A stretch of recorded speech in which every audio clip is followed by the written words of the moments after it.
مسجد اقصی اسلام کی تین مقدس ترین مقامات میں ایک ہے جس کی طرف سفر کرنا بھی باعث اجر و ثواب ہے۔ مسجد اقصی اپنے آپ میں ایک مکمل تعمیری تاریخ رکھتا ہے جس کا تعلق قوموں کے عروج و زوال اور پیغمبروں کے مابعوث ہونے سے ہے۔ مسجد اقصی ہم مسلمانوں کے لیے قبلہ اول کی حیثیت رکھتا ہے جس کی طرف رخ کر کے نبی اکرم محمد صلی اللہ علیہ وسلم اور آپ کے اصحاب نے تقریباً 1.5 سالوں تک نماز ادا کی اور یوں لوگوں کو یہ پیغام دیا کہ اسلام کوئی نیا دین نہیں بلکہ یہ دین ابراہیم ہی کی ایک شکل ہے جو حضرت موسیٰ و عیسیٰ علیہ السلام کی تعلیمات کو پھر سے زندہ کرنے اور اصل توریت و انجیل کے پیغام پر عمل پیرا ہے۔ واقعہ معراج اس بات کی دلیل تھی کہ القدس سے اسلام کا کتنا گہرا تعلق ہے۔ نیز نبی صلی اللہ علیہ وسلم کا تمام انبیاء اکرام کی امامت کروانا ایک غیر معمولی واقعہ تھا۔ غرض یہ کہ یروشلم اسلام و عیسائیت اور یہودیت تینوں مذاہب کے نزدیک مقدس ترین مقام ہے۔ یہ علاقہ پیغمبروں کا مسکن رہا ہے جہاں بے شمار نبی مبعوث کیے گئے۔ قرآن مجید میں اللہ تبارک و تعالیٰ نے سرزمین قدس کے متعلق سورہ اعراف میں فرمایا، اور ہم نے اس قوم کو کہ جس کو کمزور بنایا گیا تھا اس سرزمین کے مشرق و مغرب کا وارث بنایا کہ جس سرزمین میں ہم نے برکت رکھی ہے۔ اسی طرح سورہ اسراء میں فرمایا، پاک ہے وہ ذات جو لے گئی اپنے بندے کو ایک رات میں مسجد حرام سے مسجد اقصی تک کہ جس کے ارد گرد ہم نے برکت رکھ دی ہے۔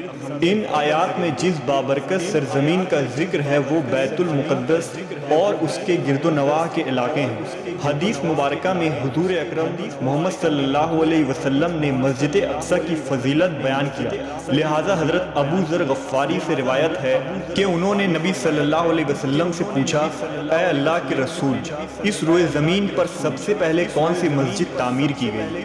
آپ نے فرمایا مسجد حرام۔ انہوں نے پھر پوچھا، اس کے بعد کون سی مسجد تعمیر کی گئی؟ آپ نے فرمایا مسجد اقصی۔ حضرت ابو ذر نے کہا، ان دونوں کے تعمیر کے دوران کل کتنا وقفہ ہے؟ آپ صلی اللہ علیہ وسلم نے جواب دیا، 40 سال۔ علماء و مفسرین کی ایک جماعت کے نزدیک مسجد اقصی کو سب سے پہلے خود حضرت آدم علیہ السلام نے تعمیر کی تھی اور بعد میں حضرت ابراہیم علیہ السلام نے اسے دوبارہ تعمیر کروائی۔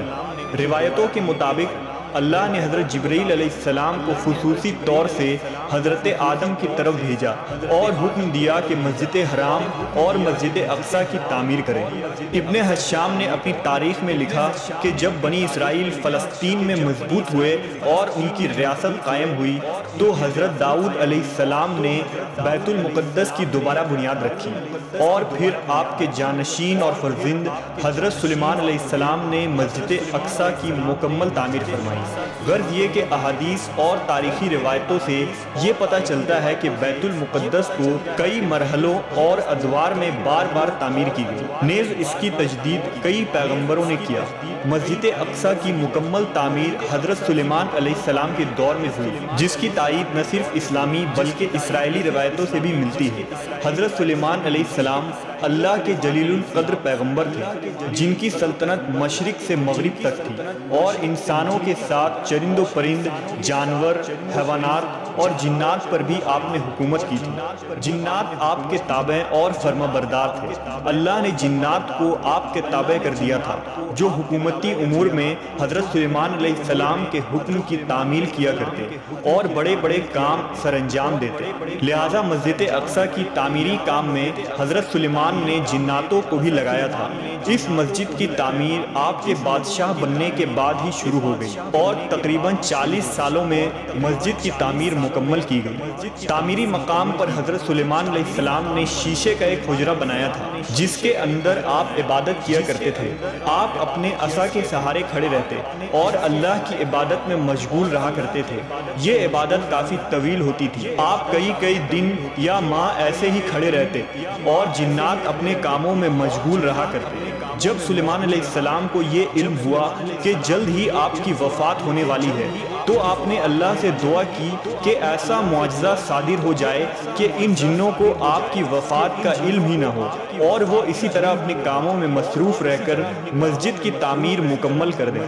لہٰذا اسی حجرے کے اندر جب آپ عبادت میں مصروف تھے تو آپ کی روح قبض کر لی گئی، لیکن اس عصا کے سہارے آپ علیہ السلام کی جسم مبارک ویسے ہی کھڑی رہی اور جنات یہ سمجھتے رہیں کہ آپ عبادت میں مشغول ہیں۔